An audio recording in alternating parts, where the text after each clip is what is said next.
Bayangkan armada kapal induk Amerika Serikat, simbol kekuatan militer global, hancur dalam hitungan menit.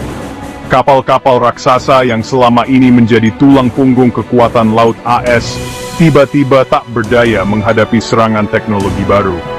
Inilah skenario yang kini menjadi perhatian dunia, terutama setelah munculnya klaim mengejutkan dari pejabat tinggi pertahanan Amerika. Menteri Pertahanan AS, Pete Hegseth, mengklaim China mampu menenggelamkan seluruh kapal induk AS hanya dalam 20 menit, dengan rudal hipersonik. Pernyataan ini bukan hanya sekadar retorika, tapi juga sinyal bahwa persaingan militer antara dua negara adidaya telah memasuki babak baru yang lebih berbahaya. Pernyataan ini langsung memicu perdebatan, apakah ancaman ini nyata? Seberapa besar kemampuan China? Para analis militer, pakar pertahanan, dan media internasional pun ramai membahas kemungkinan ini. Banyak yang bertanya-tanya, apakah benar kapal induk AS yang selama ini dianggap tak terkalahkan, kini berada di ujung tanduk?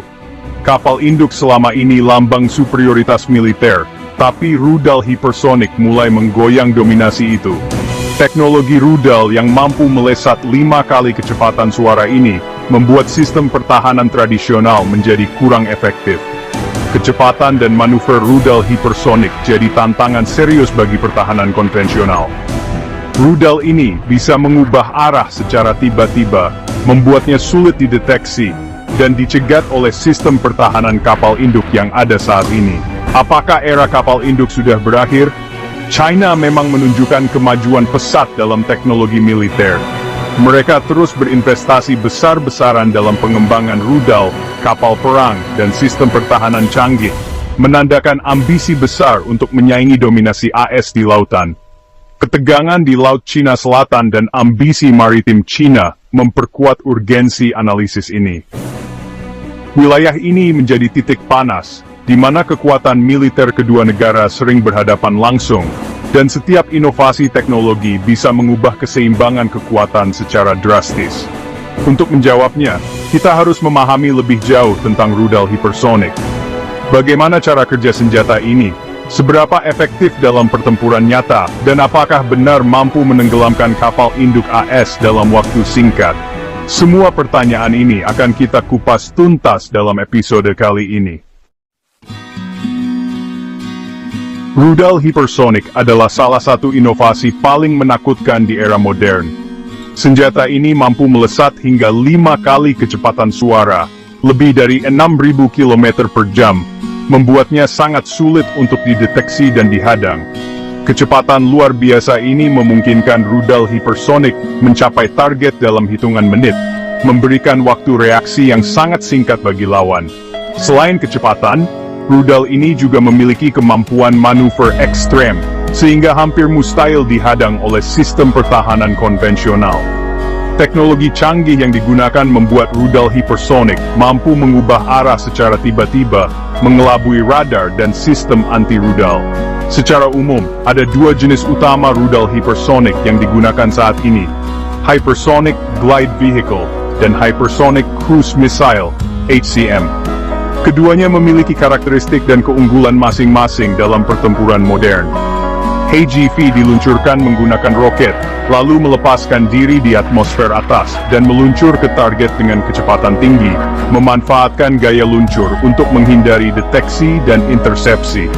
Sementara itu, HCM menggunakan mesin scramjet yang memungkinkannya terbang secara mandiri di atmosfer, menjangkau target yang lebih jauh, dan tetap berada di luar jangkauan banyak sistem pertahanan. Dengan kemampuan menembus pertahanan dan menyerang target vital, rudal hipersonik benar-benar mengubah lanskap peperangan modern. Negara-negara berlomba mengembangkan teknologi ini demi keunggulan strategis. Ancaman rudal hipersonik tidak hanya terbatas pada kapal induk, tetapi juga mengincar pangkalan militer, pusat komando, hingga infrastruktur penting seperti pembangkit listrik dan jembatan. Inilah yang membuatnya menjadi senjata yang sangat ditakuti di era modern. China sadar bahwa rudal hipersonik adalah game changer dalam dunia militer modern. Teknologi ini mampu mengubah peta kekuatan global, karena kecepatannya yang luar biasa, dan kemampuannya menembus pertahanan lawan. Negara-negara besar berlomba-lomba mengembangkan rudal hipersonik, tapi China bergerak sangat agresif dan cepat. Mereka berinvestasi besar-besaran dalam riset, pengembangan, dan produksi rudal hipersonik. Hasilnya, China kini menjadi salah satu pemimpin global di bidang teknologi ini, bahkan menyaingi Amerika Serikat dan Rusia. Setiap tahun, anggaran militer untuk pengembangan rudal terus meningkat, mempercepat kemajuan teknologi mereka.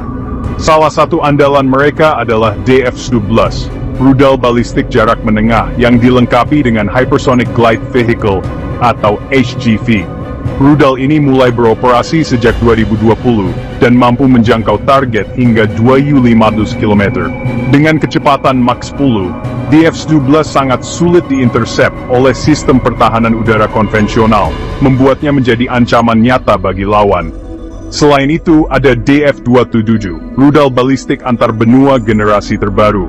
Rudal ini memiliki jangkauan luar biasa hingga 15.000 km, sehingga bisa mencapai target di hampir seluruh dunia. DF-27 dapat membawa berbagai jenis hulu ledak, mulai dari konvensional, anti-kapal, hingga nuklir, memberikan fleksibilitas dalam berbagai skenario pertempuran. Untuk dominasi di lautan, China mengandalkan YJ-21, rudal anti-kapal hipersonik yang dirancang khusus untuk menghancurkan kapal induk dan kapal perang besar lainnya. YJ-21 mampu bermanuver secara ekstrem di kecepatan tinggi, sehingga sangat sulit dilacak dan dicegat oleh pertahanan udara musuh. Rudal ini menjadi momok bagi armada laut lawan. Ketiga rudal ini hanyalah puncak gunung es dari arsenal hipersonik China. Masih banyak sistem senjata lain yang sedang dikembangkan secara rahasia, memperkuat posisi China sebagai kekuatan militer utama di Asia dan dunia. Dengan kemampuan, kecepatan, dan jangkauan luar biasa, rudal-rudal hipersonik ini memberi China keunggulan strategis yang signifikan. Potensi konflik di masa depan, baik di darat maupun di laut, akan sangat dipengaruhi oleh keberadaan senjata-senjata canggih ini. Dunia kini harus memperhitungkan kekuatan baru yang dimiliki China. Rudal hipersonik China memicu kekhawatiran di Pentagon. Simulasi perang militer AS menunjukkan Amerika sering kalah dalam skenario konflik di Pasifik Barat. Rudal hipersonik China menembus pertahanan Amerika, melumpuhkan kapal induk dan pangkalan militer. Salah satu simulasi tahun 2021 serangan ke Guam dan Jepang. Amerika kehilangan puluhan pesawat dan kapal perang. Simulasi ini jadi alarm, superioritas militer Amerika tak lagi mutlak. China kini pesaing tangguh, dan rudal hipersonik adalah senjata andalannya. China aktif menguji rudal hipersonik dalam skenario perang realistis. Di gurun Taklamakan, mereka membangun replika kapal induk AS sebagai sasaran latihan tembak. Uji coba ini menguji akurasi rudal seperti DF-200D, pembunuh kapal induk. Latihan ini menunjukkan keseriusan China dalam strategi anti-akses, A2AD, di Pasifik Barat. Pesan simboliknya jelas, China ingin dunia tahu mereka bisa menghancurkan aset militer Amerika. Amerika tak tinggal diam menghadapi ancaman rudal hipersonik China. Mereka mengembangkan senjata laser, dan meningkatkan sistem pertahanan rudal Aegis. Laser dianggap solusi menjanjikan, mampu mencegat rudal dengan kecepatan cahaya. Prototipe seperti LAS sudah diuji di kapal perang. Sistem Aegis terus ditingkatkan untuk mendeteksi dan mencegat rudal hipersonik. Namun, pengembangan ini butuh waktu dan biaya besar. Rudal hipersonik terus berevolusi, Amerika harus berpacu dengan waktu. Perlombaan teknologi ini akan menentukan keseimbangan kekuatan global. Ancaman rudal hipersonik China meluas ke luar Pasifik Barat. Terusan Panama, jalur vital Amerika, kini jadi titik rawan akibat pengaruh ekonomi China. China berinvestasi besar di Panama, membangun pelabuhan dan infrastruktur strategis. Amerika khawatir China akan gunakan pengaruh ini sebagai alat tawar-menawar. Sekitar 40% lalu lintas kontainer dan 23% kapal di terusan Panama terkait pelabuhan AS. Gangguan di sini bisa berdampak besar pada ekonomi Amerika. Amerika pun memperkuat kerjasama keamanan dengan Panama, menandatangani perjanjian baru untuk melindungi terusan dari ancaman potensial.